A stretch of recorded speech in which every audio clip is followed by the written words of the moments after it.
Taylor start a new life as an IT pro in as little as 4 months. Go to mycomputercareer.edu. Yeah. The other thing about steroids, Joy, and I was really in the heart of my sportscasting career when it exploded. It was in the mid-'90s. And I'm really starting to, make a name for myself. It never went away. This Astros thing will last 3 months. Boom, done. Story next. It'll be fun to watch how people throw at the Astro players, right? The steroid thing lasted for 15 years. You thought it was over? They had the Mitchell report. It wouldn't go away. It literally, they're doing documentaries that just came out last year by Billy Corben. It never left. This thing is going to be like, ooh, bad Astros, throw at them, beat them, fine them, boom, done, over. And it'll be over. Like, problems are always worse when they don't go away. Like, it's one thing if you get a divorce in life. All right, boom. It'd be worse if you keep fighting for 10 years in court. That adds a dimension and a layer to the angst of a divorce. That's why break it off, be good people, move on, start your new lives, treat the kids well in a divorce. That's the way to do it, right? You start fighting over furniture. You're in it for 7 years, and everybody hates everybody. And you bring down your kids, you bring down her, you bring down you bring down friends, you separate family. The Astro thing is going to be ugly. Suspensions, fines, move on. We'll watch a little this year, and then they won't win a bunch of games, and we'll watch the Yankees, the Dodgers end up in the World Series, and we'll be fine. The steroid thing was 15 years. It wouldn't go away. I mean, you thought it was dead. 2 years later, Mitchell report. You had to talk about it again. So it's gonna be fine. It's a judgment of sins too, right? like which cheating is worse? That's like saying bank robbery or assault. Well, you both end up in the Gray Bar Motel. What's it matter? You're in prison either one. You're in jail either one. What do I, And he didn't take away those. Yeah, so it's like they cheated. Steroid era was 15 years of cheating. Joy Taylor with the news. No. Turn on the news. This is the Herdline News.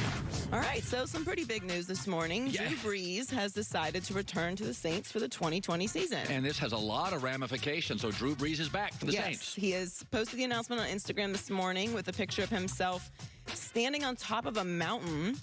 Hawaii? I'm not sure. Yeah, I guess it looks like Hawaii, possibly Hawaii. It is Hawaii. Okay, it is Hawaii. He said, my feelings about the 2020 season. I look forward to the grind and the journey, for the reward at the end will be worth it. Love you, Who Dat Nation. Let's make another run at it. Okay, so now Teddy Bridgewater, he's folks. Teddy Bridgewater, Taysom Hill. But I mean, Teddy Bridgewater is Garoppolo. You can get to a conference championship, in my opinion, with Teddy Bridgewater. So somebody go get Teddy Bridgewater. Who should go get Teddy Bridgewater? Well, we're doing a game later today called Dominoes.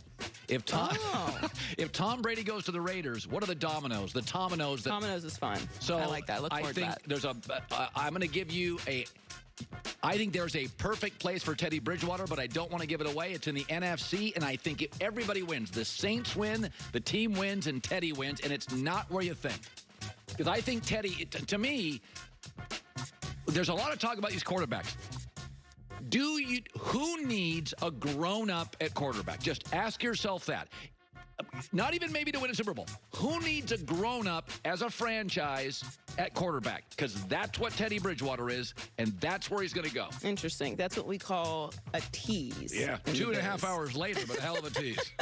So the Panthers are waiting until Cam Newton is healthy to make a decision about his future, and that day might be getting closer. Carolina expects Cam to pass his physical in March and be cleared for football activities. He will most likely be limited in his return due to the delicate nature of his injury. He had surgery, Liz Frank injury surgery in December. He's reportedly been at the Panthers facility on a weekly basis for rehab, and he thinks he will absolutely be back with the Panthers next season. He has a $21.1 million cap hit in 2020. I have theories on this. We've gone back and forth.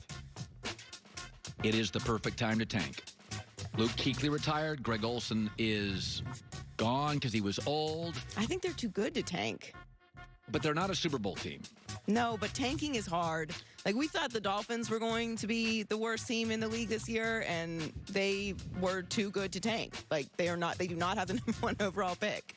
I'll tell you something, Joy. There's not a lot of, if you look at next year in the NFL, if Joe Burrow's good, not even great, if he's good and they win 5 games, there's not going to be a 0-1 or a 2-loss team in the NFL. If you move off Cam and go with Kyle Allen, no Luke Kuechly, first-year coach. Christian McCaffrey.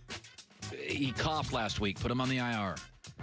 I think this team needs a reboot. And by the way, who's the #1 pick next year? Plays right next to Carolina, Trevor Lawrence at Clemson. Right, but you really, really have to tank. Like, that's as I'm saying, it's not that hard. I mean, it's not that easy to tank. Like, you have to convince players to tank, which is never going to happen. Well, no, what you call it is repositioning. You change the language. We are repositioning the franchise. We are rebooting the franchise. As far as the front office and the coach goes, they can be on the same page, but players are not going to go out there and tank. So I think that's risky. I mean, I'm with you. I think they probably do move off of Cam. I think that Cam has a lot of football left to play. Yeah. And I'm a Cam Newton fan. I think he ends up somewhere and does well. But it seems like you're not giving him the vote of confidence that you would need to for him to be your franchise quarterback. So that lends me to think that they will move off of him. But I don't know if they're bad enough without him to tank. So the Bears have already said they're committed to Mitchell Trubisky in 2020, despite his inconsistent performance over the last 3 years. And Kurt Warner thinks he just needs a little more time. All you see with Mitch is a lack of consistency. You see big moments, you see big throws, you see big plays where you go, man, bottle that up and we're going to be just fine. I didn't become the quarterback I was till I was 28, 28 years old. And I had to play a lot of football, and it wasn't in the NFL, but I played a lot of football in that time to learn how to play quarterback. But there's no timetable on how this works. Oh, it's year 3. You should know by now. It doesn't always work that way. Well, Kurt's being very nice, but unfortunately, we do not live in that very patient society anymore. And also, Kurt Warner had a great arm. Trubisky doesn't. Mitch has won games. This is the classic example of Chicago has a lot of good people. Their coach is smart and their GM's really good, and they got some good players. They're 19-10 with Trubisky, so it's hard to just say it doesn't work. They have won games. But this is what do we always say? The hardest person to be honest with is yourself. Like, it's hard for people to go, yeah, this isn't good. The teams that are honest with themselves, Baltimore with Flacco and Kansas City with Alex Smith, one won the Super Bowl and one was the #1 seed. You got now, I think Chicago within its doors, they don't have a solution to this, not named Cam Newton, because he's strong enough arm to work in Chicago.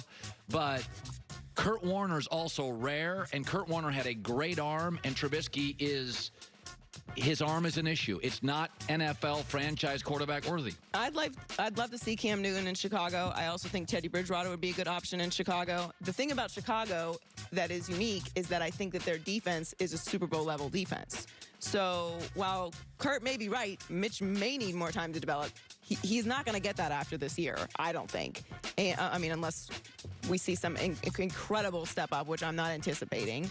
I think we are on the same page with Trubisky. It's just, I don't see it. Yes. And that's like, you can have a big throw. All NFL quarterbacks are going to have big throws. It matters. Like, you have to see guys and go, oh, he's just a little raw, but you can work with that. And Sam Darnold's raw. Deshaun Watson were raw. There was an it. Oh, that's special. That's something most guys can't do. And there's just not the level of patience in the league anymore. Not with the amount of talent that's coming out of college football. Joy with the news. Well, that's the news. And thanks for stopping.